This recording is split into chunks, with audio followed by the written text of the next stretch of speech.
word used at Rider University is accepting, but for the LGBTQ community, accepting is no longer enough. Imagine having to choose between bathrooms or hiding your sexual preference. For most LGBTQ students, that is the case. Campus Pride is the judge of LGBTQ support on campuses, but Rider University doesn't even make the list on the Campus Pride website. Rider is behind the times in terms of LGBTQ services and policies that it has.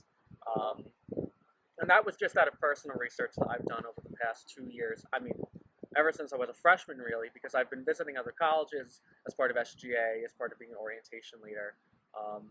And through that, I really got exposed to what other universities do to support their students that Rider doesn't have. And, I've seen the way that those different policies and those different initiatives can shape, really, what a university, what educational opportunities a student might have. And the fact that Rider doesn't have that is a shame. I think that we don't give the opportunity for students to reinvent themselves. I think that once they are here, we kind of, if you are a student who doesn't identify as the gender you were born in, we don't give them the opportunity to open their, mind and become someone new and feel like themselves here on this campus. We kind of pigeonhole them, and I don't think that's right. To combat the lack of support, Rider Student Government is implementing an LGBTQ advisory board, along with 24 pages of recommendations to improve the campus for the LGBTQ community. Rider. I think that it's going to give the students an opportunity to open themselves here on this campus. I think it'll start a conversation between the administration and the students about what Rider really needs to do to make it more accessible and more inclusive as a whole. I think those types of adjustments will make a more inclusive environment at Rider.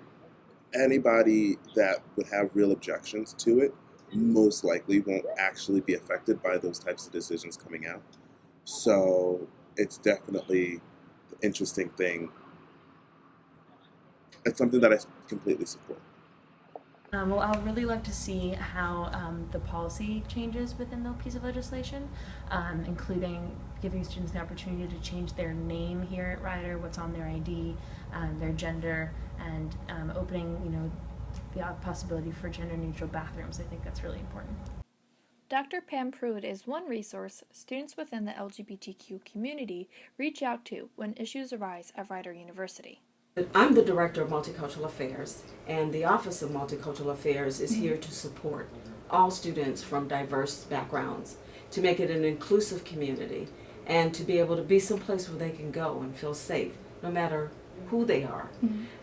The LGBT community that I have come to know seems to be underrepresented and not maybe pushed in the background, and that's just my personal opinion. And I think that it is important that we don't push anyone in the background.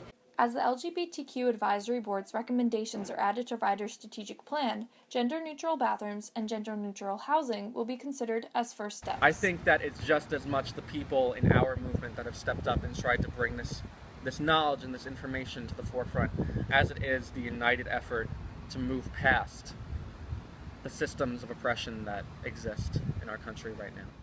As administration works with the LGBTQ Advisory Board, Rider will move from the word accepting to the term inclusive. From Rider University, Paige Ewing, Channel 1 News.